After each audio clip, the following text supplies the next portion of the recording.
Hey cats, what's happening? Another scorcher of a day here in Ohio, Northeast Ohio that is. The other day, well, we've been really busy around here. And the other day we got a load of gravel in the driveway, brand new gravel. And in the process of him dumping it, it kind of splayed out into the grass on both sides. And not real good for mowing, so you know, in the past I had gone there with a leaf rake and raked it all out of the grass. That's a killer of a job, especially in this kind of heat, you know, 90 plus degrees. So I came up with another solution. You know, recently I bought this Ryobi cordless tool. It's, you know, a little yard tool, pretty clever little machine. I got it hanging up back here. I've got a rototiller head for it that works amazing, and then I've got the edger for it. And yesterday I ordered a power broom attachment for it that you can use this thing and actually brooms, you know, it spins around and it'll throw the gravel back in the driveway. So I'm pretty excited to see how that's going to work. That's supposed to be delivered today. I was going to do a little demo of it, but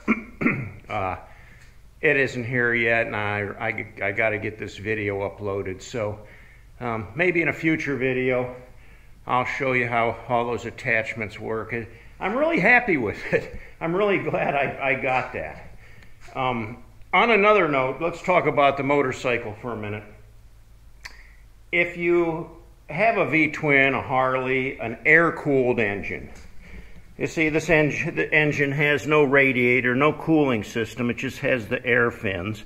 So air has to flow through those, past those fins to cool the engine. And if that isn't happening, the engine will heat up. Well, in this kind of hot weather, that can happen really easily on these Harleys, and mine especially. And I'll tell you from experience, years ago I was in Washington, D.C. and I was riding through D.C. and I got in some really bad traffic. I mean, it was just bumper to bumper, just moving a foot at a time. And it was hot. It was a real hot day in the 90s. And I overheated my bike and did some damage to the top end, blew some seals out and stuff. So when I got home, I had to put her in the shop and have them replace some of the gaskets and seals up there to stop oil from spraying all over the place. So if you're out riding in this kind of temperature, just be very aware that your Harley, and I speak for Harley alone because I own one, so I can't speak for Honda, Yamaha, Indians, anything else. But if you have an air-cooled motorcycle, you want to keep this in mind, that it's not good to ride in this kind of temperature. Now, and honestly, you know, as I've been out, I haven't seen a lot of Harleys out on the road, so that's probably a good thing. When the temperature cools down, then I see them all over the place, and that's good. And the same with mine. You know, when it's real hot like this, I prefer not to take it out, especially if I'm going to be in a situation where I can't move fast enough to keep air moving by the motor. So just the tip of the day on the motorcycle. I wanted to show you another thing I was working on. I have this a little survival knife that I had for many, many years. I used to wear it all the time back in the 1980s. And this is the original sheath that came with it. But unfortunately, over the years, it has torn. The fabric has shredded on it, you'll see. And I couldn't use it any longer. It just wouldn't even stay on my belt. So I fabricated a brand new leather holder for it yesterday, and while I did that, I took the whole knife apart and fixed it up like brand new.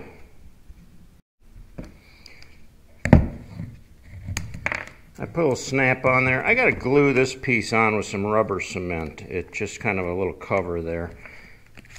I'll show you how this thing works. Here's the knife itself, and you'll see it's got like a little angle gauge here with a hole in there.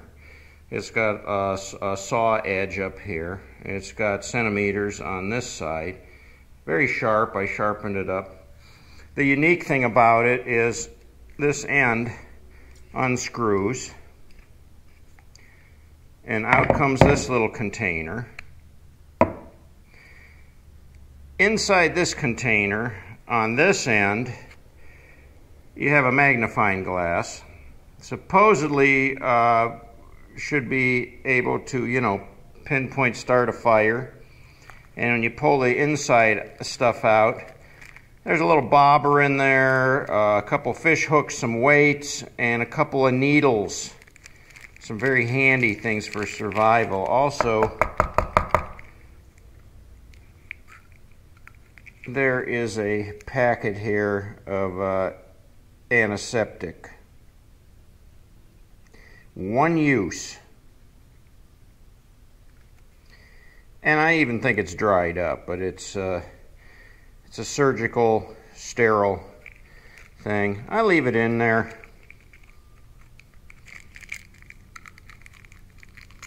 Slide that back in there.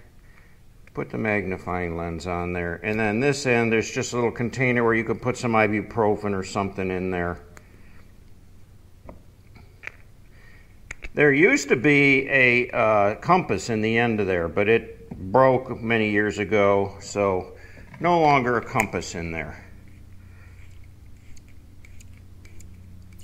But what I did is I disassembled everything. I took the handle off, and I polished the blade. I repainted everything, and then I made the leather case for it. Now this is pretty cool because the case has this pin on there, and what you can do is you can stick this on here, and you can use this as, you know, a pruner or a cutter or something. Pretty clever. I think you can probably do it a couple of different ways. I don't think it'll work this way because there's a screw right here, so the knife blade won't work. But when you use it this way, it works quite well as a cutter right there on that little hook. There's also a screwdriver on the end of it there. So, yeah, pretty clever little, oh, wrong way, it's got to go in this way. And then I can snap it so it won't come off of my belt.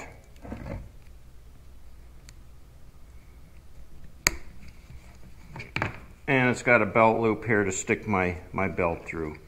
This part here wraps around, well, this slides over that end, and then this part, you know, wraps around your leg so it doesn't flop on you. So that was just kind of a cool little project that I did yesterday in the basement, where it was nice and cool in the house because it's been so blasted hot outside. I try to get a little bit of work done outside in the mornings when it's cool, because when the temperature goes up during the day, it's just too blasted hot to work out there. Then you got the deer flies, and it can be pretty miserable.